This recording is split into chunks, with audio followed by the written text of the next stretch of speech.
piano keys felt cold under my fingertips, colder than they'd ever been in the 12 years I'd been teaching. I pressed middle C and listened to the note die in the empty studio, swallowed by silence thick enough to suffocate. Outside, November rain hammered against the windows of my basement apartment in South Boston, turning the world into a watercolor blur of grays and darker grays. My phone buzzed for the 14th time in an hour.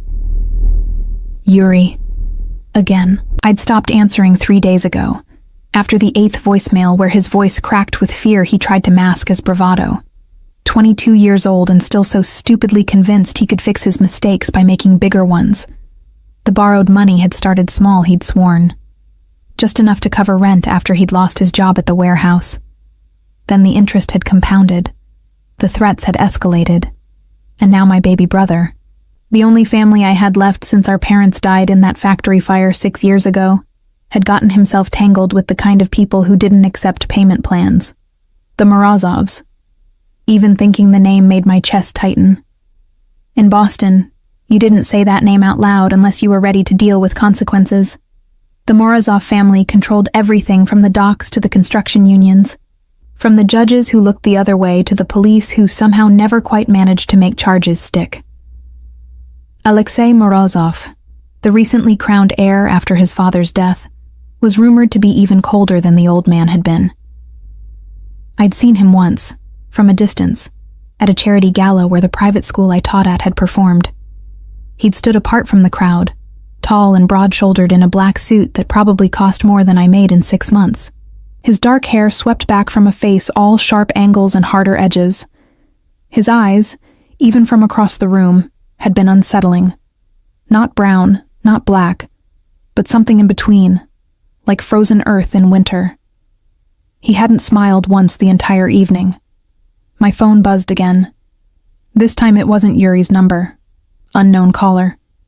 My hand trembled as I answered. Hello? Miss LeBlanc. The voice was smooth, accented faintly with something Eastern European. Not a question. He knew exactly who I was. My name is Dmitry Morozov. I believe you know why I'm calling. Ice flooded my veins. Where's my brother? Yuri is safe, for now. A pause, deliberate. He owes our family a considerable sum. $140,000 plus interest accumulated over the past 7 months. The number hit me like a physical blow. I gripped the edge of my piano bench, knuckles white. That's impossible. He told me 20,000. Your brother has been optimistic in his accounting. I heard the smile in his voice, cold and sharp. The question is not the amount, Miss LeBlanc. The question is how we proceed. Yuri cannot pay. This we both know. His earning potential is, shall we say, limited. I'll pay it back. The words rushed out before I could think. I have some savings, maybe 10,000. I can get a second job, work out a payment schedule. We are not a bank, Miss LeBlanc. His tone hardened. We do not offer payment schedules to those who steal from us. Your brother understood the terms when he accepted our money. Steal. The word made my stomach turn. Please, he's just a kid. He made a mistake. A costly one. Another pause. However, there may be an alternative arrangement. Something in his voice made my skin crawl. What kind of arrangement? My cousin Alexei has recently assumed leadership of our family. It's a demanding position. He requires. Shall we call it insurance against further betrayals within our organization? A guarantee of good behavior from those who owe us debts. He let that sink in. You, Miss LeBlanc, would serve as that guarantee. I don't understand. You would live in Alexei's household. You would remain there until your brother's debt is satisfied through other means we will arrange. Your presence ensures Yuri does not attempt to run or do anything further to embarrass our family. The implication crystallized slowly, horribly. You want me as a hostage. Such an ugly word. Dimitri's voice remained pleasant. Think of it as collateral, living collateral. You would be housed, fed, protected. Your brother would be free to continue his life, supervised, but unharmed. And when the debt is satisfied, you would be released. How long? That depends on many factors. 6 months, perhaps. A year at most. A year. 12 months of my life vanished into the orbit of a man whose reputation made hardened criminals nervous. I thought of my students, the 8-year-old prodigy who just started Chopin, the teenagers I tutored after school, who needed someone to believe they were worth more than the neighborhood expected. I thought of my basement apartment with its cracked tiles and reliable radiator, the life I'd built note by note from nothing after our parents died. Then I thought of Yuri, his crooked smile that matched our father's, the way he still called me Risa, like he had when he was 5. The promise I'd made to our mother the night she died, her hand crushing mine in that hospital bed. Take care of your brother. When? My voice sounded hollow. A car will arrive for you tomorrow at 6 p.m. Pack lightly. Personal items only. He paused. Miss LeBlanc, this arrangement is mercy. Most who cross our family do not receive such consideration. I suggest you remember that. The line went dead. I sat in the silence of my studio, rain drumming its relentless rhythm against glass, and wondered if I'd just agreed to bury myself alive.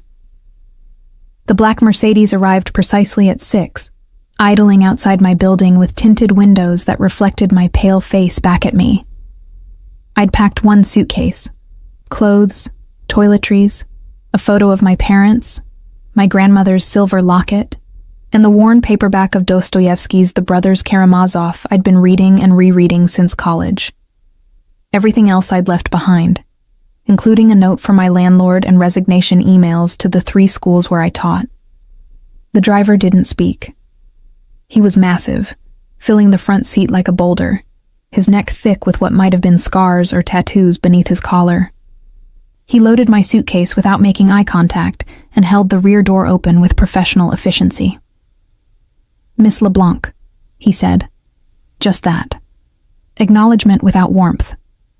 The drive took 40 minutes, winding through neighborhoods that grew progressively wealthier until we reached Beacon Hill. The Morozov estate sat behind iron gates that opened silently at our approach, revealing a 3-story mansion of pale stone and dark windows. Manicured grounds stretched in every direction, dotted with bare November trees that stood like sentinels in the gathering dusk. Beautiful. Absolutely beautiful. And utterly wrong for someone like me. A woman met me at the entrance, late 50s, iron gray hair pulled into a severe bun, expression carved from granite. She looked me over with the assessment of someone evaluating livestock. I am Elena Kuznetsov, she said in heavily accented English. I manage Mr. Morozov's household. You will follow my instructions exactly. You will not wander. You will not disturb Mr. Morozov. You will be invisible unless called upon. Do you understand? Yes. Yes. What? I swallowed. Yes, ma'am. A microscopic nod. Better. Come. She led me through hallways that smelled of lemon polish and old money, past rooms I caught only glimpses of, a library with floor-to-ceiling shelves, a formal dining room with a table that could seat 20, a sitting room with furniture that belonged in a museum. Everything was pristine, untouched, as if the house were a stage set rather than a home. My room was on the 3rd floor, at the end of a long corridor. Small but not cramped, with a single bed, a dresser, a writing desk by the window that overlooked the back gardens. The walls were cream-colored and bare. Anonymous. Like a high-end hotel room designed to be forgotten. Dinner is at 7 in the staff dining room. You eat with the household staff. Breakfast at 6. Lunch at noon. You do not take meals in your room. Elena's eyes were chips of flint. Mr. Morozov's private quarters are on the 2nd floor, east wing. You do not enter that wing for any reason. The library, conservatory, and back gardens are accessible during daylight hours. Otherwise, you remain in your room or the staff areas. Questions? When will I see my brother? You won't. She said it flatly, without sympathy. Part of the arrangement is no contact. He knows you are here. That is sufficient. My throat tightened. For how long? Until Mr. Morozov decides otherwise. She moved toward the door. Unpack. Dinner in 30 minutes. Do not be late. I met the household staff that first night around a table in a windowless room adjacent to the kitchen. There was Elena, who presided over the meal with silent authority. Dmitri, the driver who'd collected me. A cook named Irina who had kind eyes and flour permanently embedded under her fingernails. 2 younger women, Anya and Svetlana, who cleaned and did laundry and whispered to each other in rapid Russian, and Victor, the groundskeeper, who looked like he could uproot trees with his bare hands. They were polite but distant, asking no questions about why I was there. In their world, I suspected, it was safer not to know. I didn't see Alexei Morozov that night, or the next, or the week after that. He was a ghost in his own home, departing early and returning late, his presence marked only by the sound of doors closing, by Elena's sudden tensing when his car pulled up the drive, by the way the household rearranged itself around his invisible orbit. The days developed a rhythm. I woke at dawn and walked the gardens until breakfast. The November cold was bitter but clean, scrubbing my lungs of the stale air of captivity. After breakfast, I was left largely alone, so I gravitated to the library. Vast, beautiful, filled with books in at least 6 languages, many of them first editions that probably cost more than my annual salary. I read because it was the only thing that kept me from thinking too hard about the bars of my gilded cage. It was in the library, 2 weeks into my captivity, that I first heard them. Children's voices, high and bright, echoing from somewhere below. I followed the sound to a door I'd assumed was a closet, but which opened onto a narrow staircase descending to what must have been servants' quarters in an earlier era. At the bottom, I found a large common room where Irina sat at an old upright piano, her young daughter and son beside her. The girl, maybe 9, was attempting to pick out "Mary Had a Little Lamb" with 2 fingers. The boy, younger, watched with rapt attention. "I'm sorry," I said from the doorway. "I heard the piano."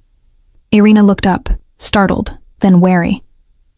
"Miss LeBlanc, the children practice here sometimes. I hope the noise does not disturb you." "No, not at all." I stepped closer, drawn despite myself. "I teach piano, taught," I corrected. "May I?" She hesitated, protective, then nodded. I slid onto the bench beside the girl. Natasha, Irina introduced her, and showed her how to curve her fingers, how to let her wrist float. Within 10 minutes, she was playing the simple melody smoothly. Her smile was incandescent. "You will teach her?" Irina asked, her voice careful. "If you'd like." And so I found my purpose in that house. Every afternoon, I descended to that forgotten common room and taught Natasha and her brother Mikhail. Natasha was a natural, with perfect pitch and the kind of determination that would take her far. Mikhail had less talent, but infinite enthusiasm. Working with them reminded me who I was beneath the label of collateral, of guarantee, of living insurance against bad debts. I was still a teacher, still myself. The weeks blurred. Thanksgiving came and went, marked only by an elaborate meal I ate with the staff, while Alexei dined alone in the formal dining room. December arrived with early snow. I'd been in the Morozov household for exactly 4 months when I saw him for the first time up close. I'd been in the library, shelving books I'd finished reading, when the door opened without warning. I turned, and there he was. Alexei Morozov was taller than I'd realized from that distant glimpse at the gala. 6'3" at least, with the kind of build that came from discipline rather than vanity. Broad shoulders tapering to a lean waist, strength evident in the way he carried himself. His dark hair was shorter now, almost military in its precision. But it was his eyes that stopped me cold. Not brown, not black. Gray. Storm gray, like winter seas. Fixed on me with an intensity that made my breath catch. "You're Larissa LeBlanc." Not a question. Yes. I forced myself to meet his gaze, refusing to look away first. "Mr. Morozov, you've been teaching Irina's children." My heart stuttered. Had I overstepped? Violated some unspoken rule? Yes. "I'm sorry if..." "Don't apologize." He moved into the room, each step measured, predatory. "Natasha has been practicing Beethoven. I heard her this morning." I blinked. "You heard her from all the way upstairs?" "I hear everything in this house." He stopped a few feet away, close enough that I caught the scent of his cologne, something with cedar and smoke. "Elena tells me you haven't asked for anything. No phone calls, no visitors, no requests of any kind. What would be the point?" Something flickered in those gray eyes. "Most people in your position complain, demand, threaten. I'm not most people." "No." He studied me like I was a puzzle he couldn't quite solve. "You're not." The silence stretched between us, taut and strange. I should have looked away, should have lowered my gaze, shown deference, but something stubborn in me refused. "Your brother is well," Alexei said finally, "in case you wondered." Relief flooded through me so suddenly I had to grip the bookshelf for balance. "Thank you." "Don't thank me. It's not kindness. It's insurance." His voice hardened. "You stay compliant. He stays safe. That's the arrangement." "I understand." "Do you?" He stepped closer. Too close. I could see the faint scar bisecting his left eyebrow, the slight shadow of stubble along his jaw despite it being barely noon. "You don't seem afraid enough. Would you prefer me terrified?" The words escaped before I could stop them. For a long moment he simply stared at me. Then, impossibly, the corner of his mouth twitched. Not quite a smile. Something darker, more complicated. "You sing," he said, changing direction, "when you think no one's listening. In the gardens. Sometimes in here." Heat crept up my neck. "I didn't realize anyone could hear." "I can. You have a beautiful voice." The compliment, so unexpected, so quietly delivered, sent a strange flutter through my chest. I pushed it down ruthlessly. "Thank you. Keep teaching the children." He moved past me toward the door. "But remember what you are here, Larissa. You're not a guest. You're not staff. You're collateral. The moment you forget, that is the moment you become a problem I have to solve." Then he was gone, leaving only the faint trail of cedar smoke and the pounding of my heart. I stood in the empty library, books forgotten in my hands, and wondered why a threat had sounded almost like a warning. The days after my encounter with Alexei in the library felt different, charged with an awareness I couldn't shake. I caught myself listening for his footsteps in the hallways, for the distant sound of his voice speaking Russian to Dmitri or Elena. I told myself it was simple vigilance, the natural hyper-awareness of prey tracking a predator. But that didn't explain why my pulse quickened when I heard his car pull up the drive at night, or why I found myself wondering what he did in those private quarters I was forbidden to enter. He'd said he heard everything in this house, which meant he'd heard me singing. The thought made my skin prickle with something I refused to examine too closely. December deepened into true winter. Snow blanketed the gardens in silence, transforming the estate into something from a Russian fairy tale. I continued my routine. Early walks when the cold bit through my inadequate coat, hours in the library, afternoons teaching Natasha and Mikhail. The children had become the bright spots in my gilded captivity. Natasha was advancing rapidly, her small fingers flying through Bach inventions with increasing confidence. Mikhail had abandoned piano in favor of begging me to teach him songs, which I did, his off-key but enthusiastic renditions of folk tunes echoing through the servants' quarters.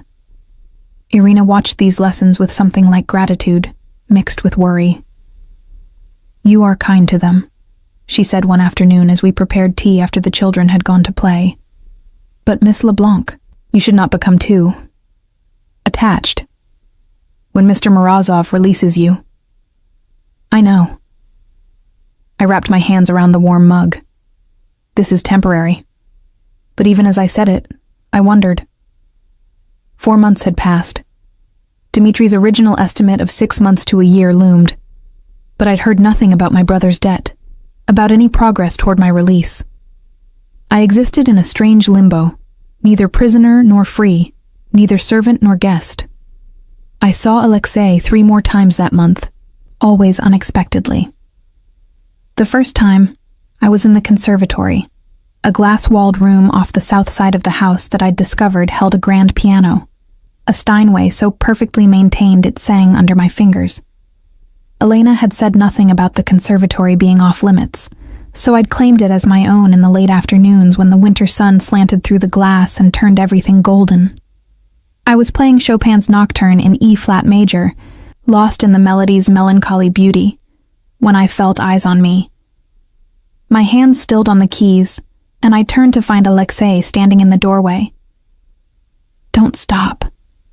His voice was quiet, almost gentle. My heart hammered, but I turned back to the piano and continued.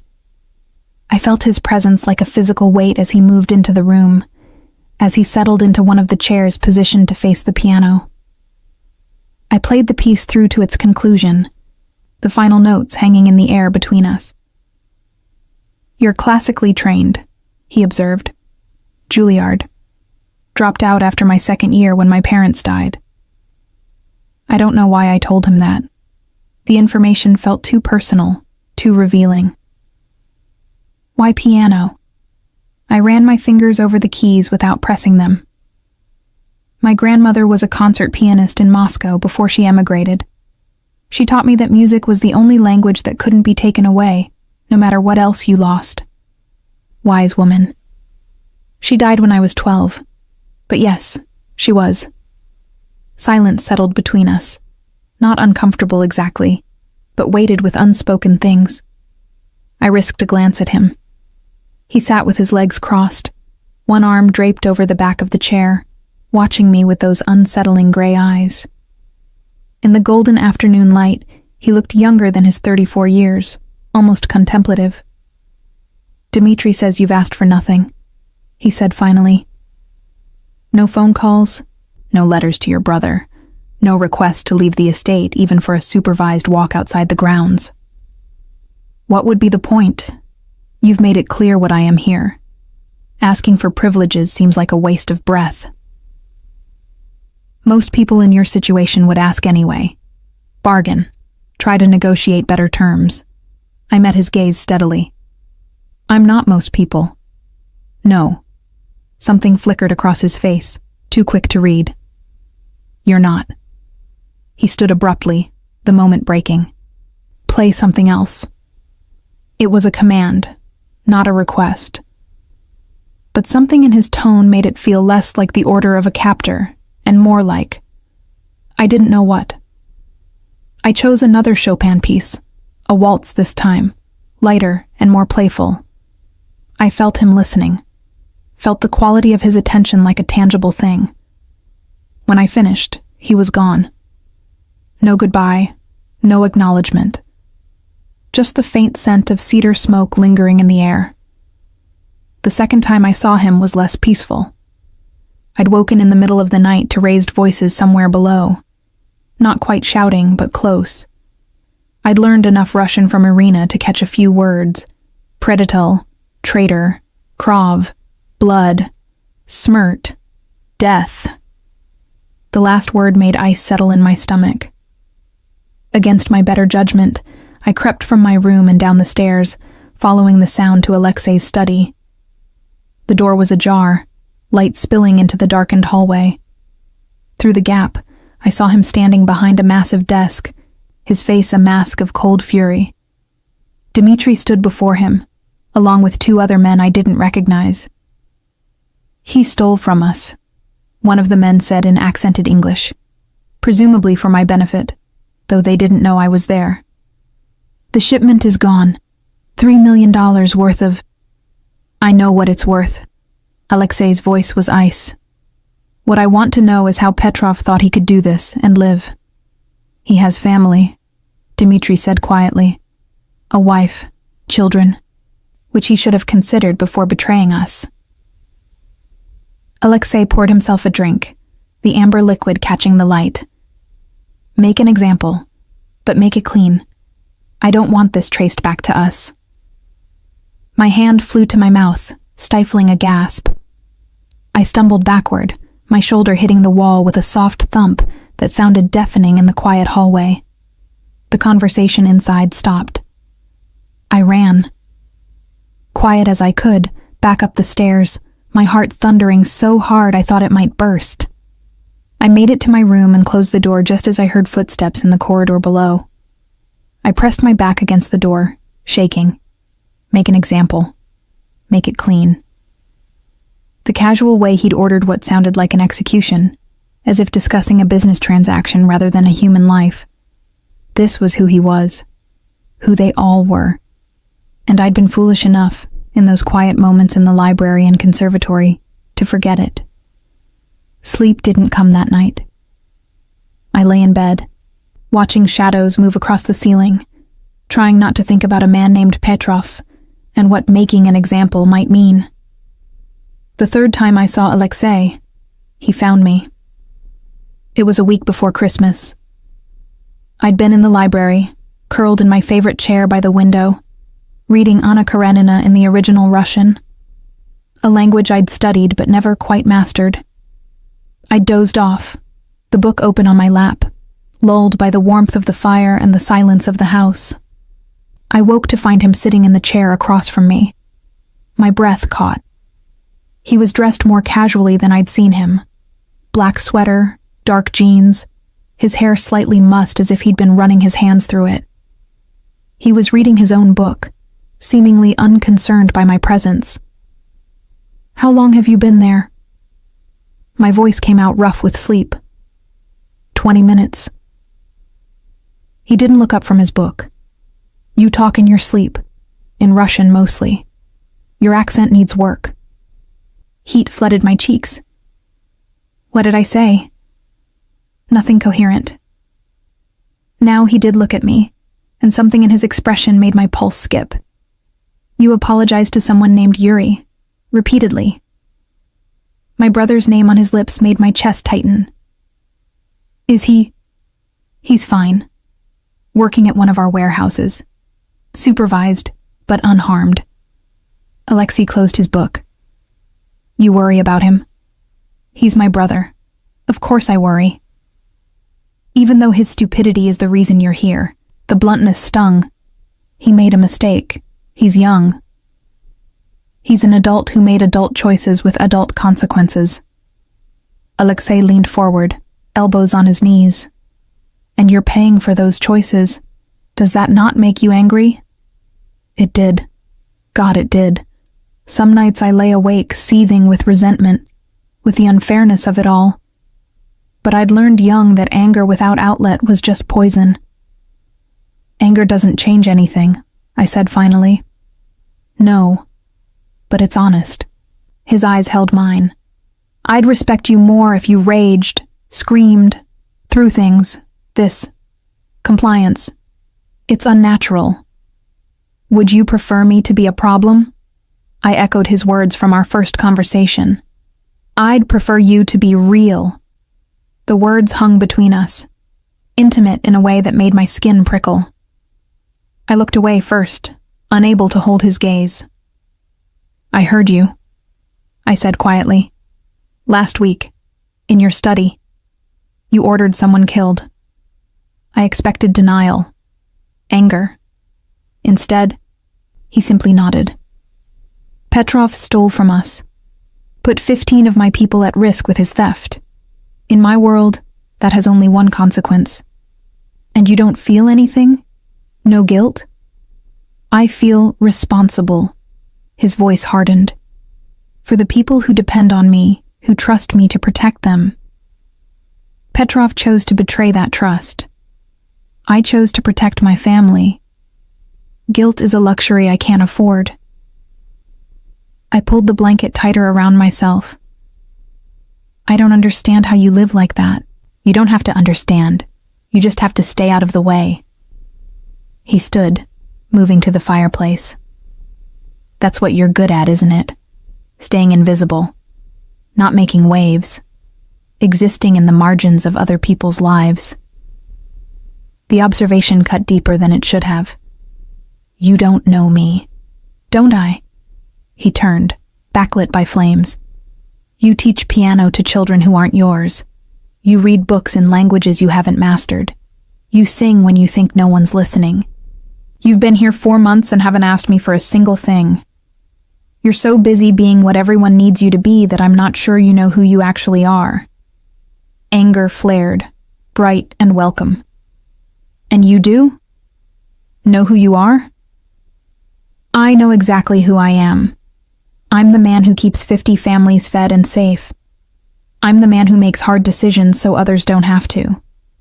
I'm the man who inherited an empire built on blood and is trying to keep it from drowning in more. He moved closer. I know my purpose. Do you know yours? I stood, refusing to let him tower over me.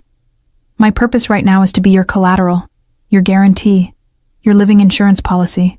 You've made that very clear. That's what you are, not who. He was close now, close enough that I had to tilt my head back to meet his eyes. Who are you, Larissa LeBlanc, when you're not being what other people need? I didn't have an answer. The realization hollowed me out. Alexei's expression softened, just fractionally. When you figure it out, let me know. He left me standing by the fire, shaking with emotions I couldn't name. Christmas came quietly. Elena allowed me to help Irina prepare a small celebration for the children. Cookies decorated with too much icing. Simple gifts I'd made from scraps of fabric and paper. Natasha and Mikhail's joy was pure, untainted by the reality of where we were, what this house represented. Alexei appeared briefly, dressed in an impeccable suit, clearly on his way somewhere important. He handed Natasha and Mikhail each a wrapped present, a professional keyboard for Natasha, a child-sized guitar for Mikhail. The children squealed with delight. His eyes found mine across the room. I mouthed, "Thank you." He nodded once and was gone. That night, alone in my room, I found a package on my bed. Inside was a book, a first edition of Rachmaninoff's piano concertos, with handwritten notes in the margins in Russian. The inscription on the flyleaf read, "To Katya, who made even the hardest pieces sing. With love, Grandmother Morozov."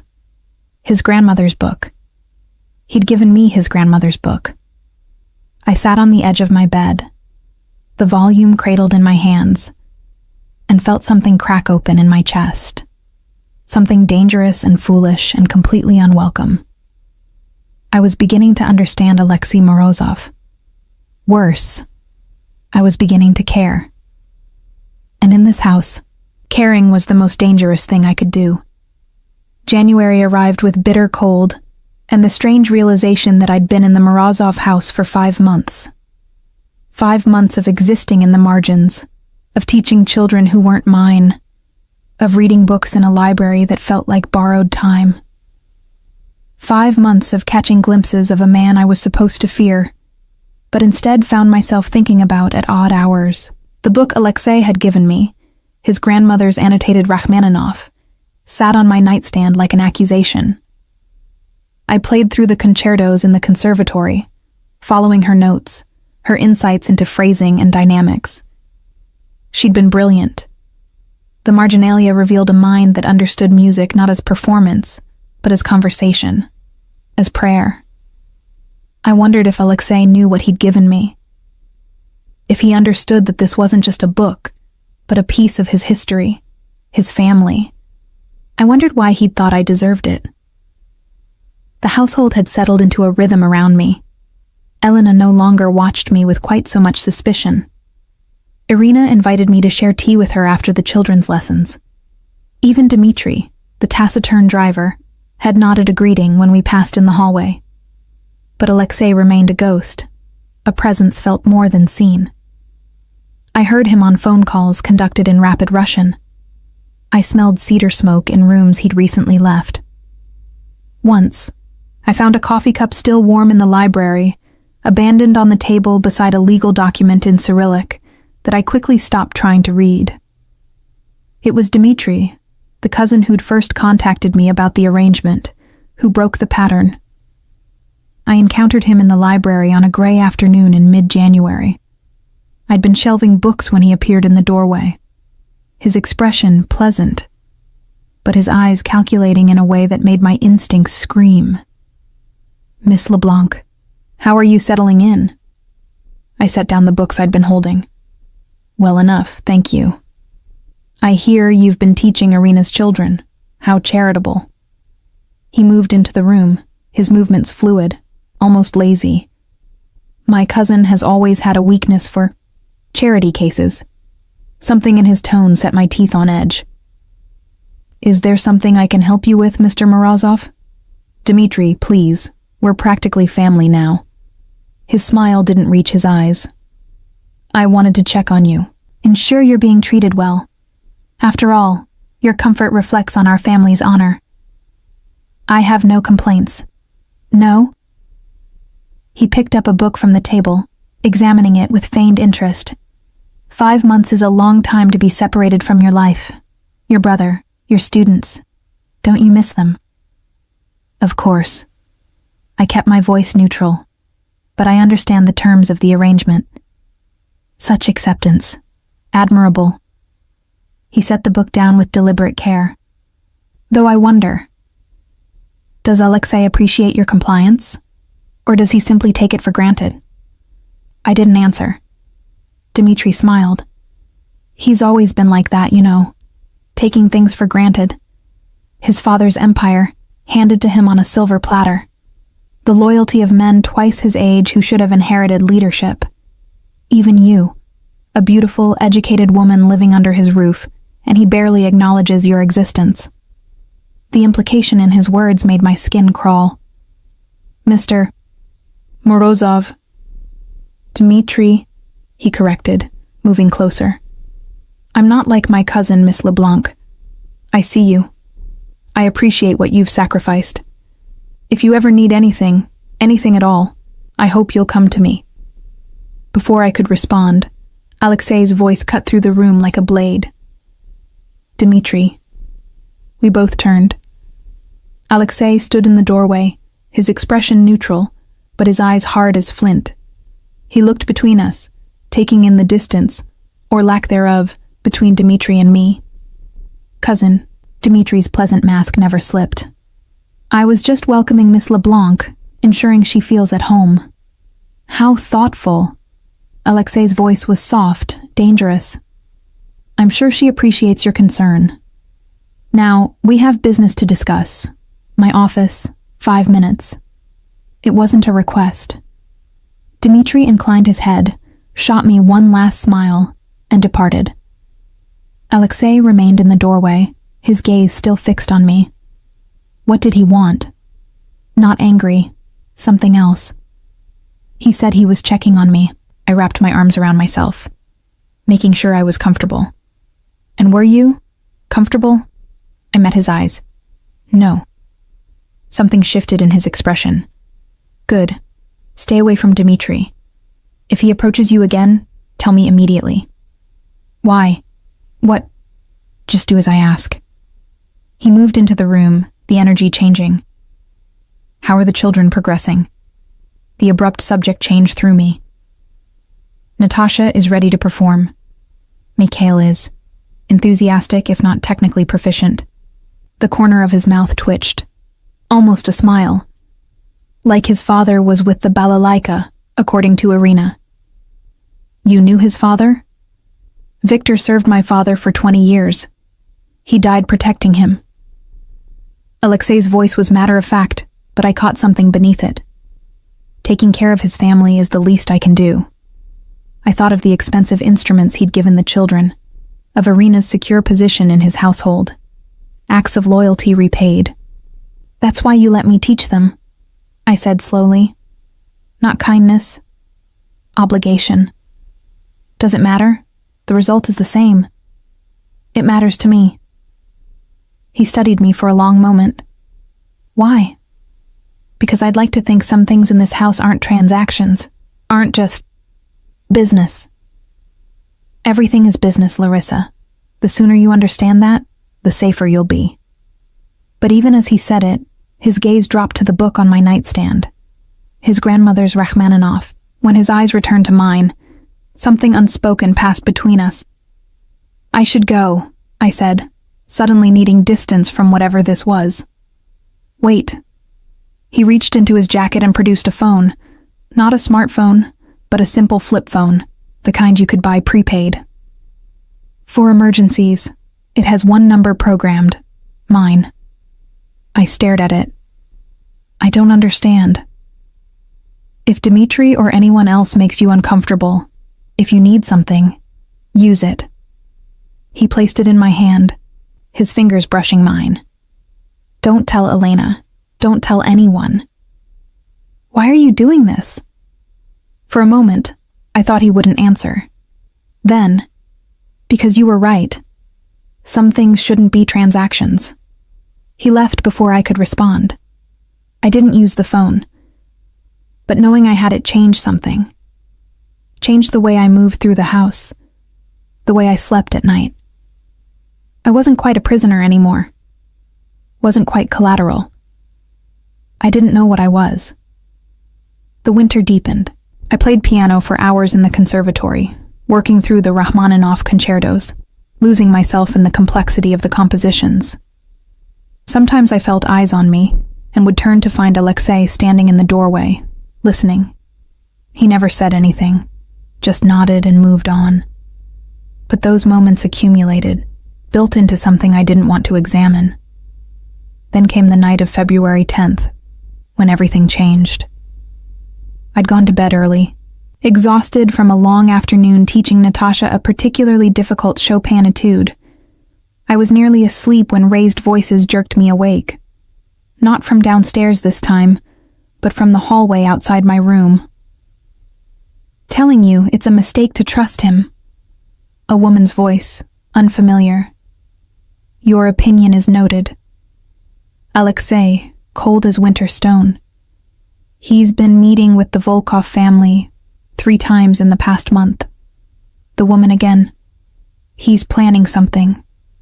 Dmitri is ambitious. I've known this since we were children. It doesn't make him a traitor. Ambition and loyalty aren't the same thing, Alexei. A pause. Then, I'll handle it. Footsteps receded. I lay in the darkness, my heart pounding. Dmitri. The Volkov family. I'd heard that name whispered by the staff, always with fear. A rival organization. One that had been at war with the Morozovs for decades. I thought of Dmitri's calculating eyes. His comments about Alexei taking things for granted. His suggestion that I come to him if I needed anything. The phone Alexei had given me sat in my nightstand drawer. I reached for it, then hesitated. What would I even say? That I'd overheard a conversation I wasn't supposed to hear? That I had a bad feeling about his cousin? I put the phone back and tried to sleep. The next 2 weeks passed in uneasy normalcy. I watched Dmitri more carefully now, noticed how he moved through the house with proprietary ease, how he spoke to the staff with an authority that almost rivaled Alexei's. I noticed how Alexei watched him in return, his expression revealing nothing. Something was building. I could feel it like the pressure before a storm. It was Irina who confirmed my suspicions. Miss LeBlanc, she said one afternoon as we prepared tea after the children's lesson, I must ask you something. Her tone made me set down the kettle. Of course, if you were to overhear something important, would you tell Mr. Alexei? My pulse quickened. What kind of something? She twisted her hands together. My Victor, before he died, he made me promise. If I ever learned of threats to Mr. Alexei's father, I should warn him. Now Mr. Alexei leads the family, and I think the promise still holds. Irina, what did you hear? Dmitry Morozov. He was speaking on the phone 3 days ago. I was cleaning the hallway outside his quarters. He did not know I was there. She lowered her voice. He spoke of a celebration. Mr. Alexei's birthday is in 2 weeks. There will be a party, many important families attending. And Dmitry said. She swallowed hard. He said it would be perfect timing, that no one would suspect, that by the end of the night leadership would change hands. Ice flooded my veins. He's planning to kill Alexei. I do not know for certain, but Miss LeBlanc, I am frightened. If I go to Mr. Alexei and I am wrong, Dmitry will know I spoke against him. My children, I'll tell him. The words came without thought. I'll use the phone he gave me. Dmitry doesn't know about it. Relief washed over her features. Thank you. Thank you. That night, alone in my room, I stared at the phone for 20 minutes before I found the courage to flip it open and press the single programmed number. He answered on the second ring. Larissa. Just my name, but the way he said it made my breath catch. I need to talk to you. In person. It's important. A pause. The library. 10 minutes. He was waiting when I arrived, standing by the fire, still dressed in the suit he'd worn to whatever meeting had kept him out until midnight. His tie was loosened, his jacket discarded. He looked tired in a way I'd never seen him look. What's wrong? Direct, no pretense. I told him everything. Irina's warning, the overheard phone call, Dmitry's meeting with the Volkovs, the woman's concern from 2 weeks ago. I watched his expression shift from attention to calculation, to something harder, darker. When I finished, he was silent for a long moment. Irina is certain of what she heard? Yes, and I trust her. Why? He turned to face me fully. Because she's kind to you? Because she lets you teach her children? Because she loved her husband and he loved your father? Because she's been loyal to this family for 20 years? Because she's risking everything telling you this? I moved closer. And because I've watched Dmitry, the way he looks at you, the way he moves through this house like he already owns it. He's planning something. I feel it. Alexei's jaw tightened.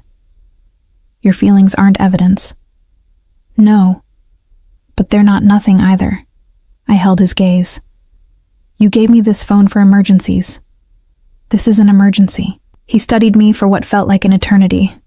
Then, if you're wrong, if this is some misunderstanding or paranoia, then I'm wrong.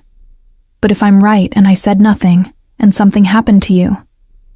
I stopped, startled by the intensity of emotion in my own voice. You'd care? His voice was soft, dangerous. If something happened to me, I should have lied, should have said something neutral, safe. Instead, yes. The word hung between us, too honest, too raw. Alexei moved closer, closing the distance until we were almost touching. Why? I'm your captor, the man keeping you here against your will. The reason you've lost 5 months of your life. I know what you are. My voice shook. I've known from the beginning, but I also know. I see. I struggled for words. You gave me your grandmother's book. You bought instruments for children who mean nothing to you except that their father died protecting yours. You hear me singing when I think I'm alone. You're not just what you do. You're more than that. His hand came up to cup my face, thumb brushing my cheekbone. You're wrong. I'm exactly what I do. Nothing more. I don't believe you." "Then you're a fool." But there was no heat in it. His thumb traced my lower lip, featherlight. A beautiful, stubborn, impossible fool. I should have stepped back, should have remembered what I was to him: collateral, guarantee, living insurance. Instead, I leaned into his touch. "Alexei." The study door burst open. Dmitri rushed in, his face pale. "Boss, we have a problem. The shipment from Gdansk." He stopped, taking in the scene. Alexei and me, standing too close, his hand still cradling my face. Dmitri's expression shifted, calculation replacing surprise. "I'm sorry. I didn't realize you were occupied." Alexei dropped his hand, stepping back. His voice was ice. "What about Gdansk?" "Customs seized the container. The contact you'd arranged to smooth things over is claiming he never received payment." "Impossible.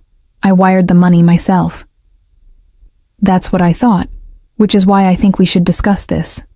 Privately." Dmitri's gaze flicked to me, dismissive. Larissa was just leaving. Alexei's tone was perfectly neutral, but I caught the warning in his eyes. "We'll continue our conversation later." I nodded, not trusting my voice, and left. Behind me, I heard Dmitri's voice, casual and concerned. "Cousin, we need to talk about security. I'm worried there may be leaks in the organization." I walked back to my room on shaking legs, Irina's warning echoing in my mind. By the end of the night, leadership would change hands. Alexei's birthday party was in 12 days, and I had the terrible feeling that time was running out. The days leading to Alexei's birthday party passed with excruciating slowness. I watched Dmitri move through the house with increasing confidence, noticed how he inserted himself into conversations, how he questioned Alexei's decisions with a tone just shy of insubordination. I watched Alexei tolerate it with the patience of a man playing a longer game than anyone else could see. I didn't know if he believed my warning. He hadn't mentioned our conversation in the library, hadn't acknowledged the moment when his hand had cradled my face and the world had narrowed to just the two of us. He'd retreated into cold professionalism, into the role of untouchable leader. It made my chest ache in ways I refused to examine. The household buzzed with preparations for the party. Elena commanded an army of additional staff brought in to clean, polish, and prepare the mansion for the influx of guests. The formal dining room was opened and set with china that probably cost more than my yearly salary. Crystal chandeliers were cleaned until they sparkled. The ballroom, a room I hadn't even known existed, was transformed into something from a fairy tale. I helped where I could, grateful for the distraction. Irina and I worked together arranging flowers, our hands moving in practiced rhythm while she whispered updates. "Dmitri has been meeting with the head of security," she murmured, her eyes on the roses she was trimming. I heard him say that, certain. Adjustments needed to be made for the party, for Mr. Alexei's protection. My hands stilled. What kind of adjustments? I do not know, but Miss LeBlanc, I am frightened. If Dmitri suspects that I overheard. He doesn't. I kept my voice low. And even if he did, Alexei won't let anything happen to you or the children. You trust him? Not a question, an observation. Did I? Trust implied a kind of faith that seemed foolish given my circumstances. But when I thought of Alexei, I didn't think of my captor. I thought of the man who'd given me his grandmother's book, who listened when I played piano, whose eyes had held something almost vulnerable when I'd admitted I would care if something happened to him. Yes, I said quietly. I trust him.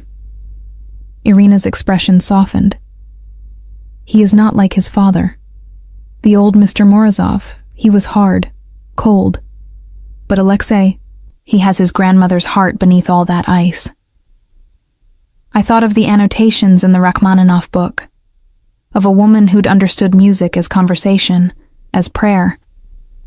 If Alexei had inherited even a fraction of her capacity for feeling, he hid it well. The party was set for Saturday evening. By Friday morning, the tension in the house had reached a breaking point. I saw it in the way Dmitri smiled too widely, in the way Alexei's shoulders carried a new tightness, in the way the security detail had doubled without anyone officially acknowledging it.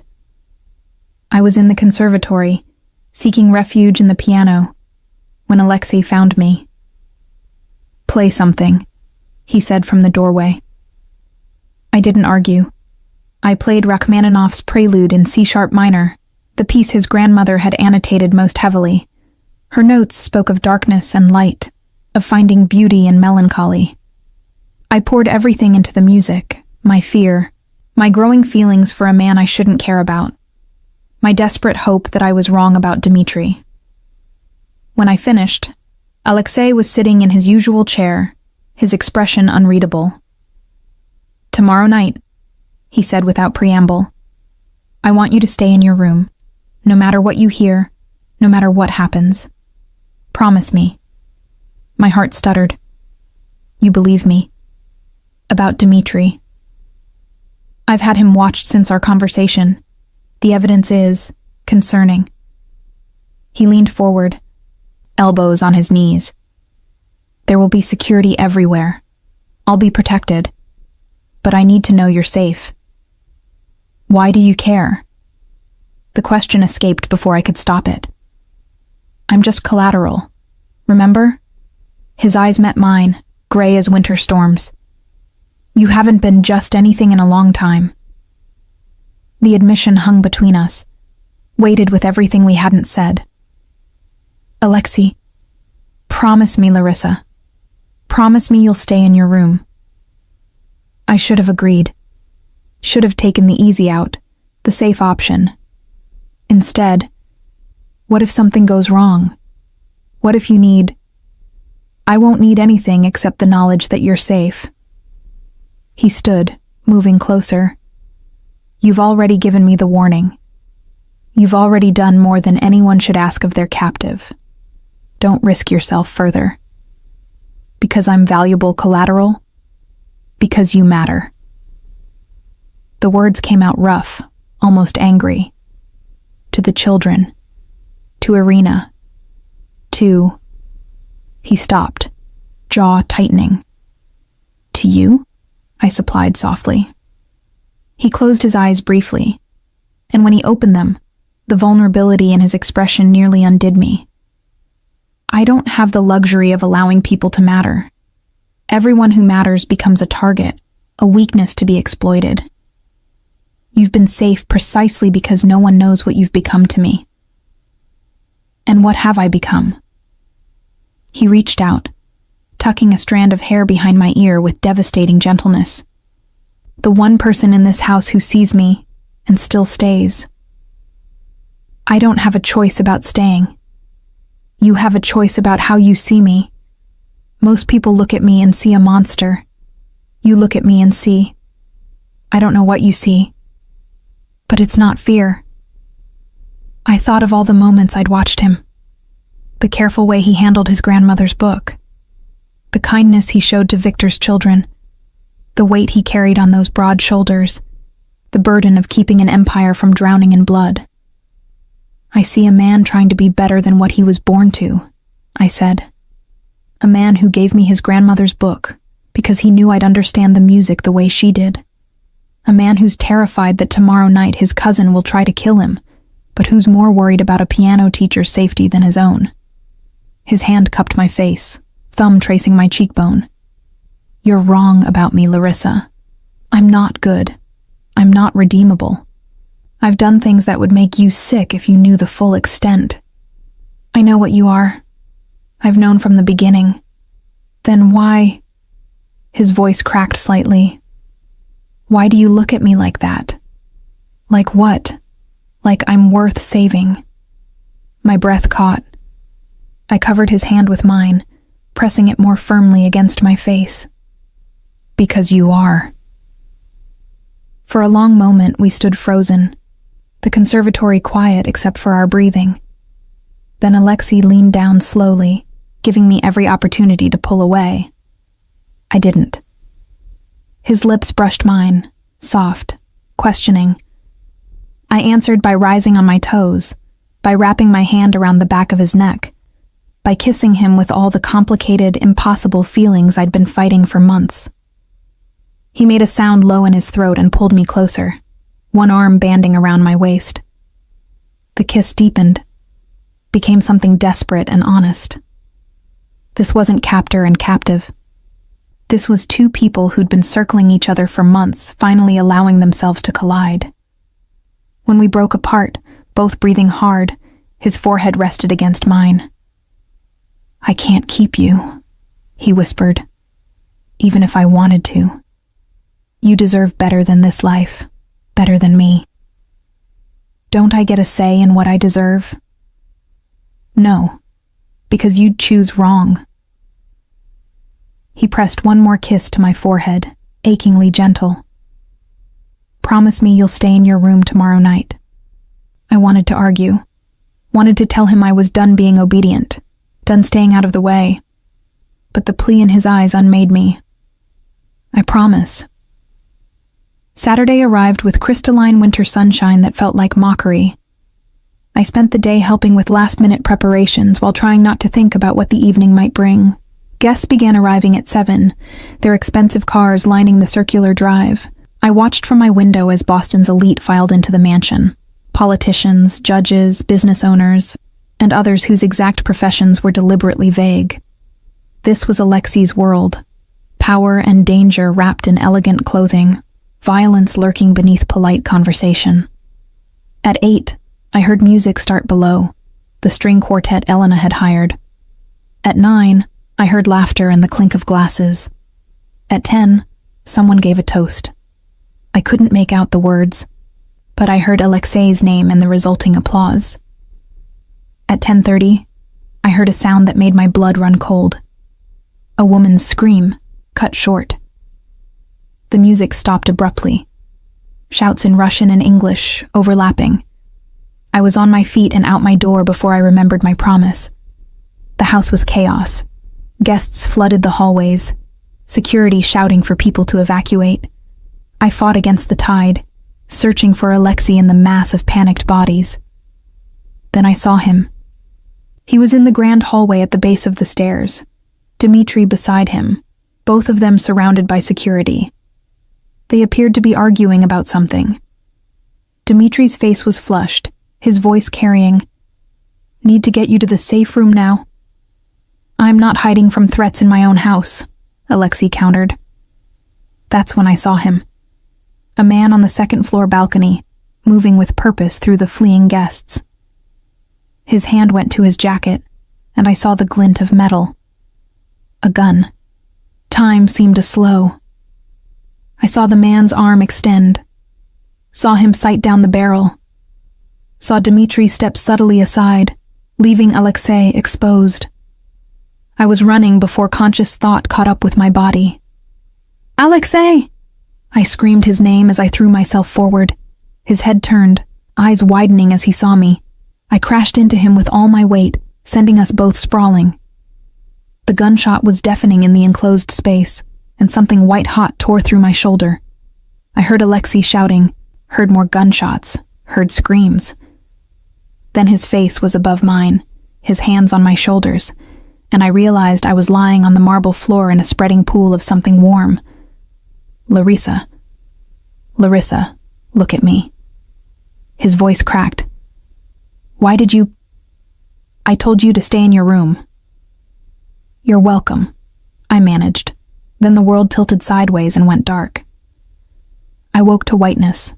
White ceiling, white walls, the antiseptic white smell of hospitals. Pain radiated from my shoulder in waves, sharp and insistent. I tried to move and gasped as fire shot through my upper body. "Don't." A rough voice, familiar. "The doctor said you need to stay still." I turned my head, slowly, carefully, and found Alexei sitting in a chair beside my bed. He looked terrible. His normally immaculate appearance was destroyed. Stubble darkened his jaw. His shirt was wrinkled and stained with what might have been blood. His eyes were shadowed with exhaustion.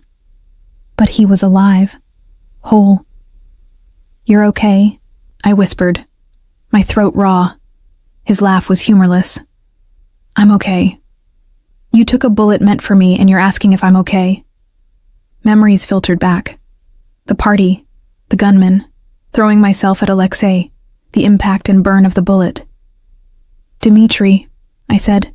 He stepped aside. He knew. I know. Alexei's voice was flat, deadly. The gunman was one of his people, brought in as extra security for the party. Dmitri had positioned himself perfectly to give the shooter a clear line of sight. If you hadn't. He stopped, jaw clenched. The bullet would have hit me center mass. Is he dead? Shot while trying to escape. His eyes met mine. By my hand. I should have felt horror. Should have recoiled from the casual admission of killing his own cousin. Instead, I felt only relief. Good. Alexei's eyebrows rose slightly.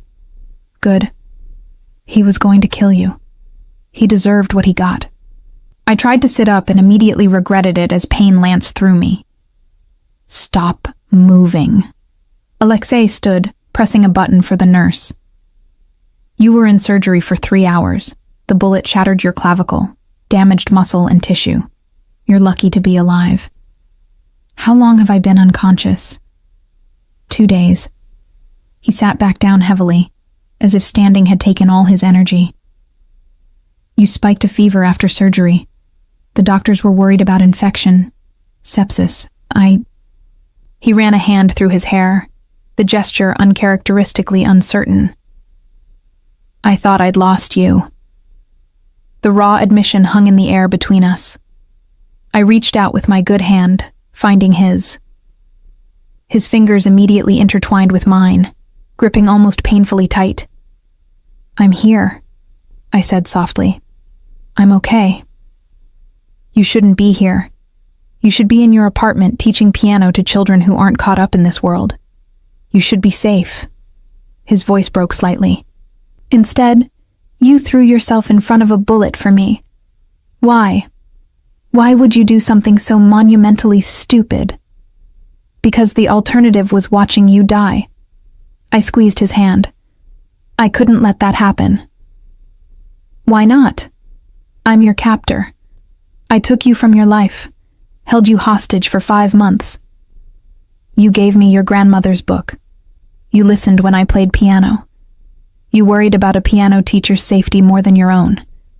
You made me see. I struggled for words through the medication haze. You made me see the man underneath the monster you pretend to be. Alexei closed his eyes, bringing my hand to his lips. He pressed a kiss to my knuckles, and I felt moisture that might have been tears. You almost died, Larissa. You almost died saving me. Do you understand what that means? What you've done? I saved your life. You've ruined me. He looked at me then, his gray eyes bright with unshed tears. Because now I can't let you go. I've tried. God knows I've tried to think of you as just collateral, just business. But you're not. You haven't been for months. And now that you've nearly died for me. His voice dropped to barely a whisper. How am I supposed to let you walk away from this? From me? My heart stuttered. Who says I want to walk away? You should want to. Any sane person would run from what I am, from this life. Maybe I'm not sane. I managed a weak smile. I fell for my captor. That's definitely not sane. His breath caught. Fell? The truth sat between us, impossible to take back. I love you. I probably have for weeks, maybe longer. I tried not to. But Alexei, when I saw that gun pointed at you, the only thing I could think was that I couldn't lose you. Not like that. Not ever. For a long moment, he simply stared at me. Then he leaned forward, pressing his forehead to mine with exquisite gentleness. I don't deserve you, he whispered. I don't deserve your love or your sacrifice, or the way you look at me like I'm worth saving. But God help me, I'm too selfish to give you up. Then don't. He kissed me then, soft and careful, mindful of my injuries. When he pulled back, his eyes were wet. I love you, Larissa LeBlanc. I think I've loved you since the day I found you in the library, surrounded by books, singing under your breath. You walked into my world and made it lighter, better. You made me want to be better. The nurse arrived, followed by a doctor who checked my vitals and adjusted my medication. Alexei stepped back, wiping his eyes, composing himself back into the controlled leader. But I saw the way his hand shook slightly as he shoved it in his pocket. Saw the way his gaze kept returning to me as if to reassure himself I was real, alive. She needs rest, the doctor said in accented English. The next few weeks will be critical for healing. No stress, no excitement. After they left, Alexei returned to his chair. I've arranged for you to have a private room, round-the-clock nursing care, the best physical therapists in the city. Alexei. He stopped, looking at me. Just sit with me. That's all I need. So he did.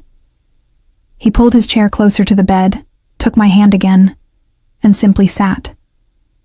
No words, just his presence and the steady rhythm of his thumb stroking circles on my wrist. I drifted in and out of sleep. Each time I woke, he was there.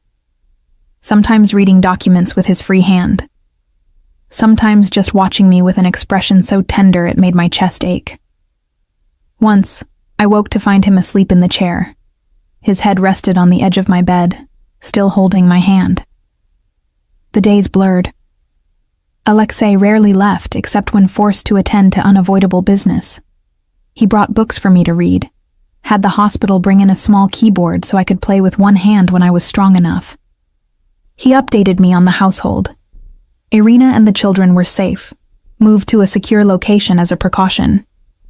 Elena had been horrified when she heard what I'd done, had sent flowers with a note in Russian that Alexei translated. You are braver than any soldier I have known. A week after I'd been shot, Alexei arrived with a serious expression and a manila envelope. What's that? I asked, trying to sit up straighter in the bed. He helped me adjust the pillows, then sat beside me on the mattress. Your brother's debt. It's paid. My breath caught. What? The $140,000, plus interest, settled in full as of this morning. He opened the envelope and showed me documents, transaction receipts, a notarized letter confirming the debt was satisfied. How? I paid it. From my personal accounts, not family money. Yuri is free.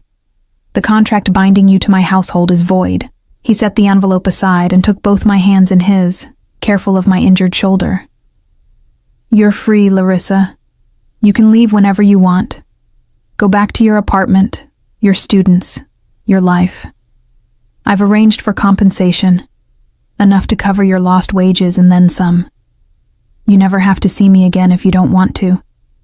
I stared at him, trying to process what he was saying. Free.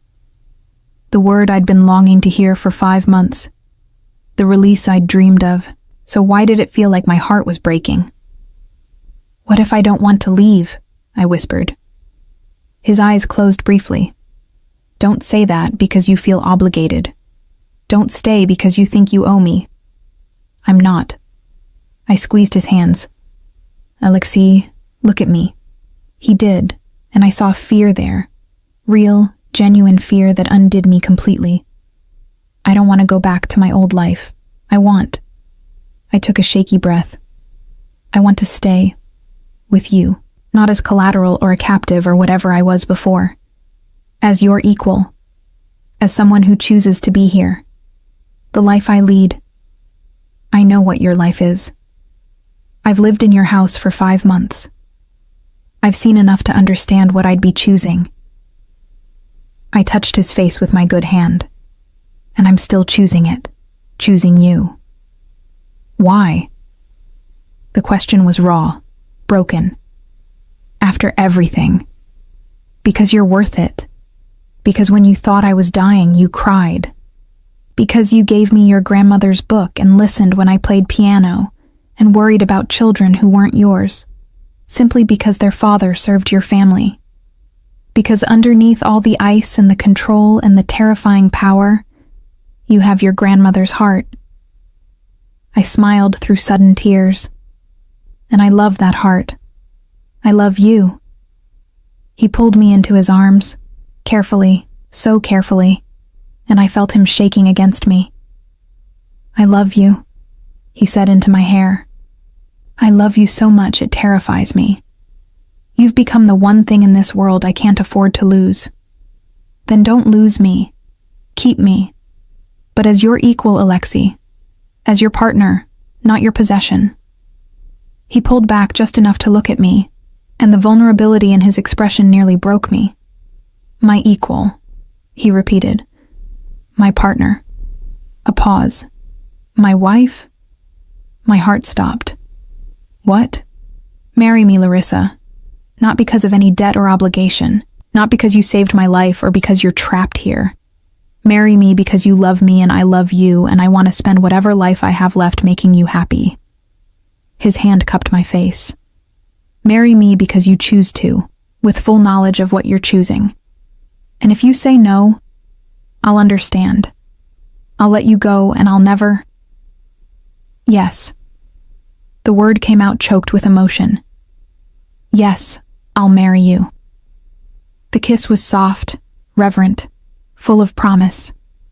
When we broke apart, both smiling through tears, Alexei rested his forehead against mine. I'm still working out how to be the man you deserve, he admitted. I don't know if I'll ever be fully good. But I swear to you, Larissa, I will try every day to be worthy of your love. You already are, I whispered. You just can't see it yet. 3 weeks later, I was finally released from the hospital. My shoulder was still weak, the physical therapy ahead of me daunting, but I was alive, whole, and going home, though home had taken on an entirely new meaning. Alexei had wanted to carry me from the car to the house, but I'd insisted on walking, even if it was slow and careful. I needed to walk into this next chapter of my life on my own feet, as his equal, not as someone who needed to be carried. The mansion looked different somehow. Maybe because I was seeing it through new eyes, not as a prisoner viewing her cage, but as someone who'd chosen to make this place her sanctuary. Elena met us at the door, and to my shock she smiled. An actual smile that transformed her stern features. "Welcome home, Miss LeBlanc," she said. Then, after a pause, "The children have been asking for you." My chest warmed. "Are they here?" "In the conservatory. I hope you do not mind. Mr. Morozov had the piano tuned for your return." I looked at Alexei, who shrugged with obviously feigned innocence. "You'll need to keep up your strength. The children are excellent motivation." The conservatory had indeed been transformed.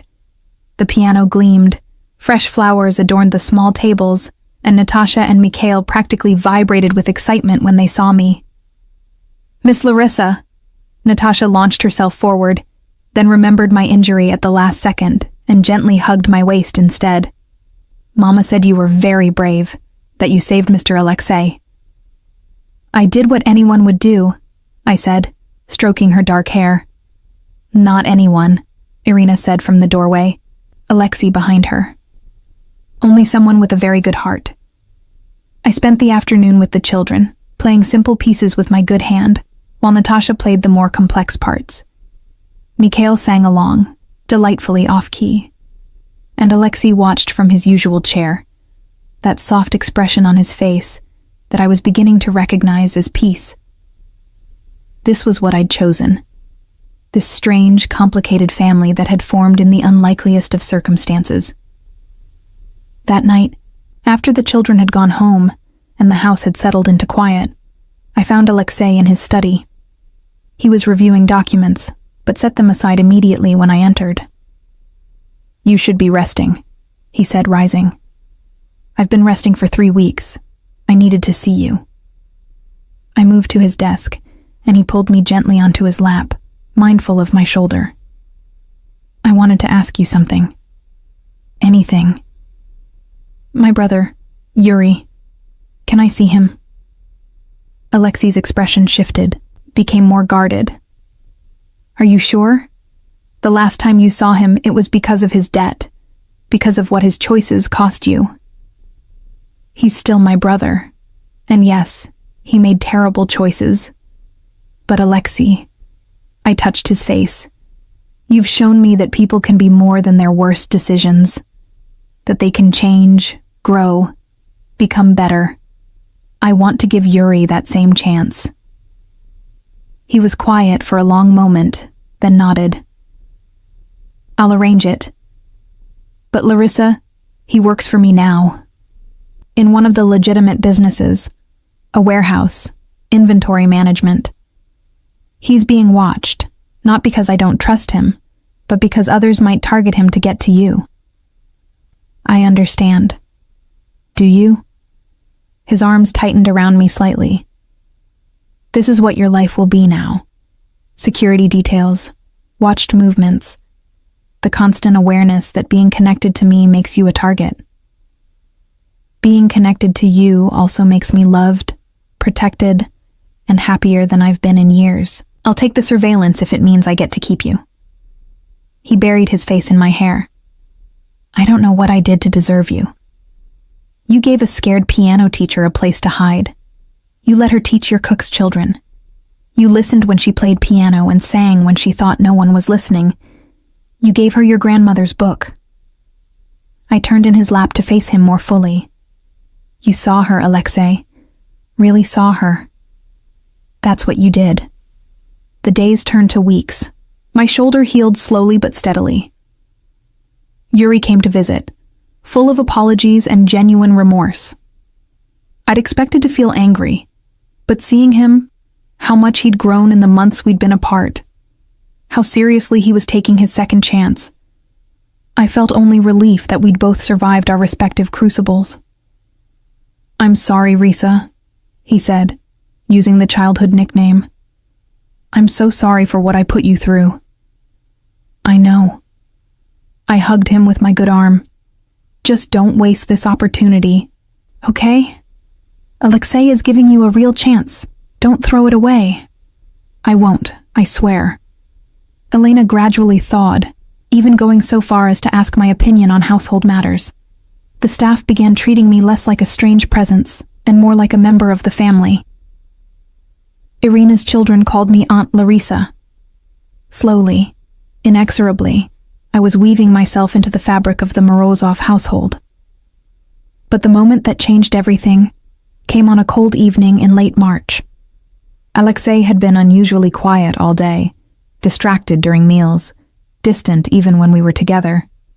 I'd given him space, understanding that running an empire, even a partially legitimate one, came with pressures I couldn't fully comprehend.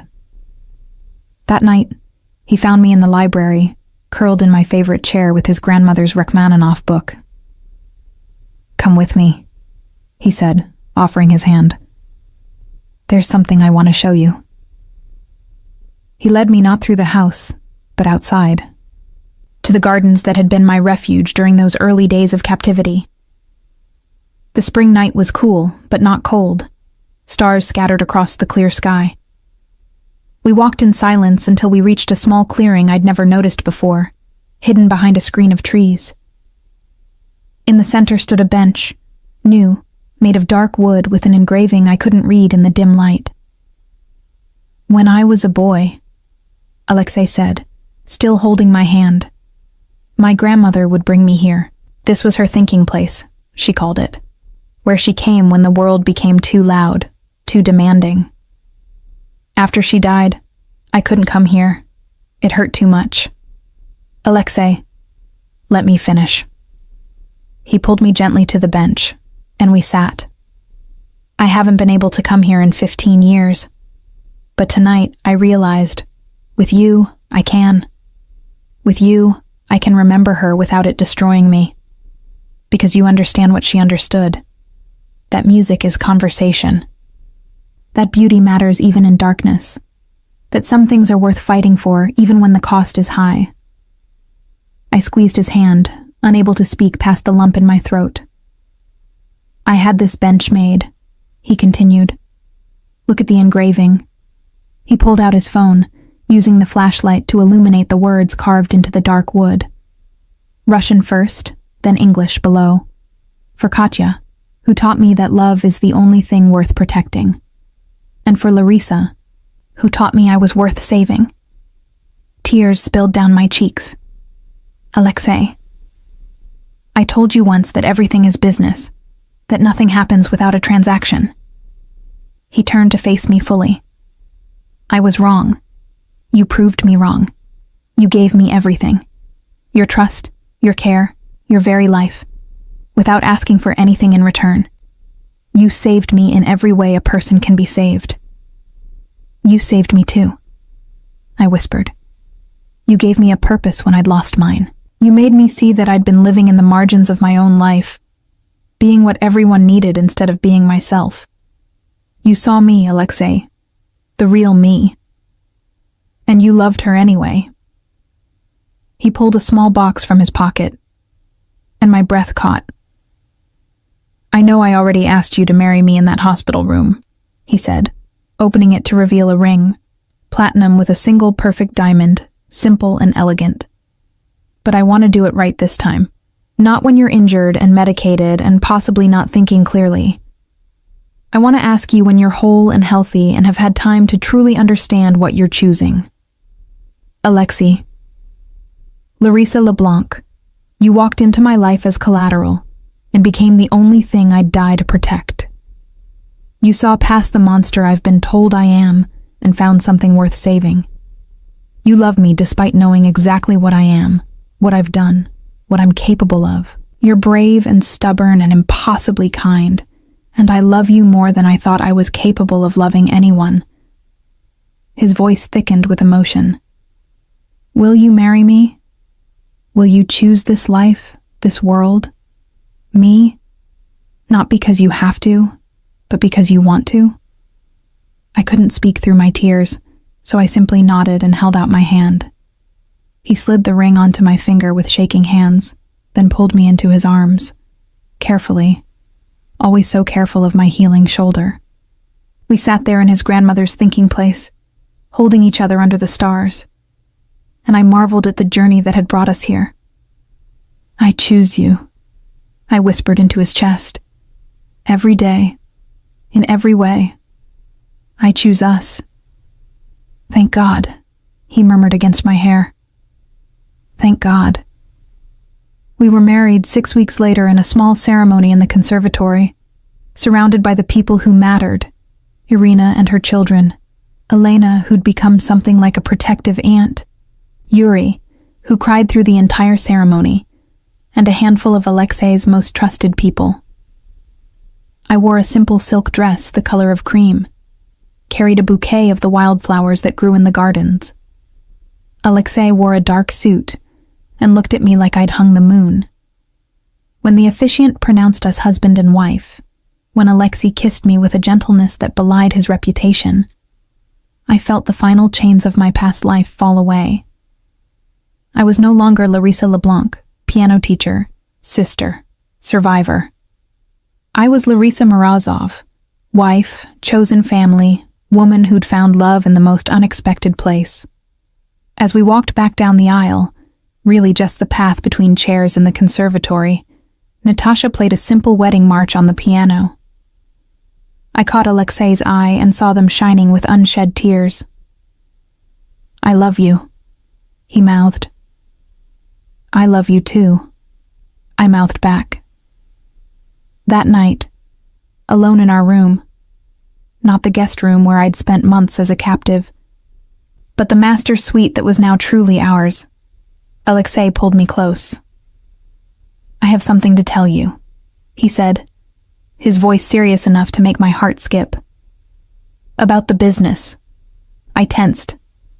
What about it? I'm transitioning out of the less legitimate aspects. It will take time, years, probably, These kinds of connections don't disappear overnight. But I'm working with federal investigators, providing information about other organizations in exchange for immunity for my people. I pulled back to look at him. You're cooperating with the police. With the FBI, it's complicated, dangerous. But Larissa, I meant what I said about being worthy of you. I can't undo the things I've done, but I can stop doing them. I can build something better. For us. For the family we might have someday. Family. The word settled in my chest, warm and terrifying and wonderful.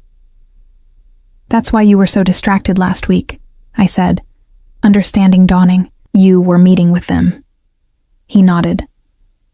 I wanted to tell you, but I needed to make sure the arrangements were solid first. I won't pretend this makes me suddenly clean. The things I've done, the blood on my hands, that doesn't wash off. But going forward, the Morozov name can mean something different, something better. I took his face in my hands, forcing him to meet my gaze. You're already better, Alexei. You're already more than what you were born to be, and I'm so proud of you for taking this step. You made it possible. You made me believe I could be more than my father's son. He kissed me softly. Thank you for saving me. In every way. Thank you for seeing me. For making me believe I was worth more than the margins. We held each other as the night deepened around us. Two people who'd found each other in the most unlikely of circumstances and built something real from the ashes of captivity and fear. I thought of the frightened woman who'd stepped into this house 6 months ago, believing she was nothing more than collateral, nothing more than a guarantee against bad debts. I thought of the cold, controlled man who'd held himself apart from everyone, convinced he was beyond redemption. We'd both been wrong. Love, I'd learned, wasn't a transaction. It wasn't something you bargained for or negotiated. It was something that crept up on you in quiet moments, while playing piano, while teaching children, while watching someone cry at the thought of losing you. It was something worth fighting for, worth dying for, worth living for. And as Alexei's arms tightened around me, as I felt the steady beat of his heart against mine, I knew with absolute certainty I'd made the right choice. Not because I had to, because I wanted to, because I loved him, and because against all odds, he loved me too.